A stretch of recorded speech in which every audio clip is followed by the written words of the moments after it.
নমস্কার। আজ আমি করে দেখাচ্ছি আপনাদের নোটে শাকের তরকারি। আমি 300 গ্রাম মতন নোটে শাক নিয়েছি, কেটে ভালো করে ধুয়ে নিয়েছি। 250 গ্রাম মিষ্টি কুমড়ো নিয়েছি, এটাও এমন করে কেটে ধুয়ে নিয়েছি। আর 2টো মিডিয়াম সাইজের আলু এরকম লম্বা করে কেটে নিয়েছি। আমি বেশি খুব একটা সবজি দিচ্ছি না। বড়ি নিয়েছি, 5 ফোড়ন নিয়েছি, একটা তেজপাতা 2 ভাগ করে নিয়েছি, একটা শুকনো লঙ্কা ফোড়নে দেবো,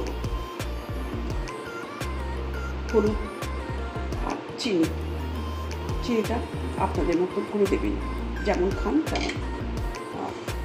সর্ষে আর লাগছে নুন, প্রয়োজনে জলটা লাগতে পারে।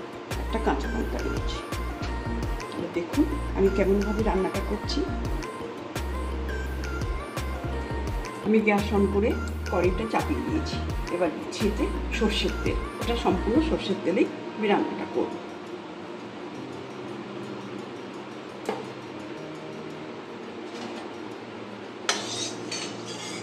তেলটা একটু গরম হয়ে যায়, আমি বড়িগুলো ভেজে নেব। আমি খুব সামান্য উপকরণে এই রান্নাটা করছি, একদম ঘরোয়া পদ্ধতি।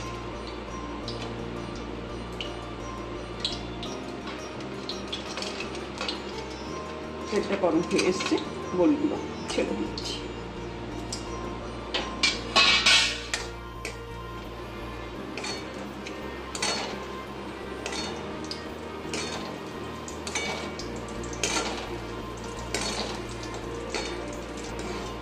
বড়িগুলো আমার ভাজা হয়ে গেছে, আমি বড়িগুলো উঠিয়ে নিচ্ছি।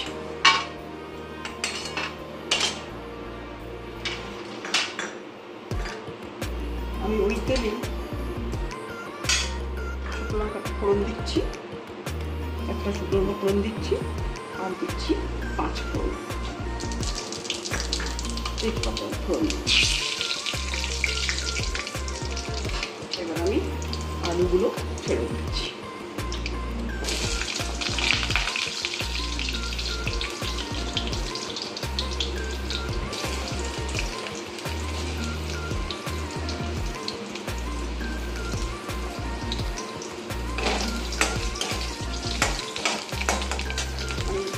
এক চামচ নুন দিচ্ছি।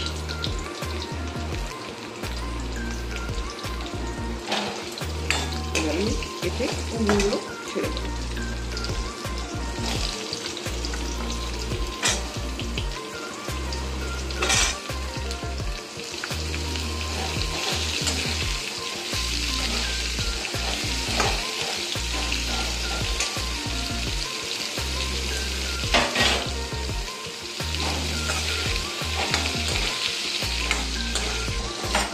আমার আলুটা ভাজা হয়ে গেছে, এতে আমি এবার হলুদটা, চিনিটা ও কাঁচা লঙ্কাটা দিয়ে দিচ্ছি।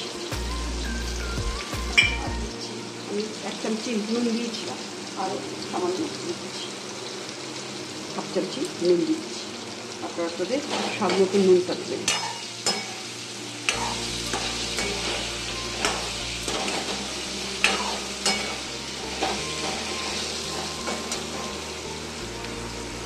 এবার শাকগুলো দিয়ে দিচ্ছি।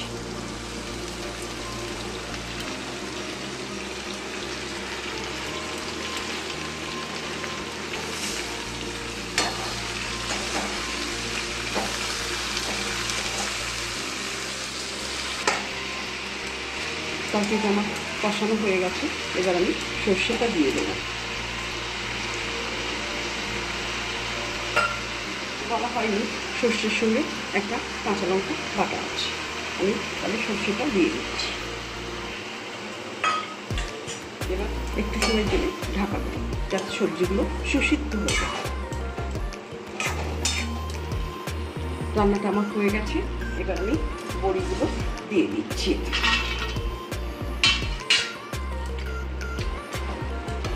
আমি এবার এগুলো সার্ভ করে দেবো রান্নাটা। এই নিদারুণ গ্রীষ্মে এই ধরনের রান্না নোটে শাকের তরকারি ভীষণ জিভে জল আনা স্বাদ এনে দেয়। সবসময় অন্য কিছু ভালো লাগে না, তখন এই রান্নাগুলো ভীষণ ভালো লাগে। তাহলে রান্নাটা আমি সার্ভ করে দিচ্ছি।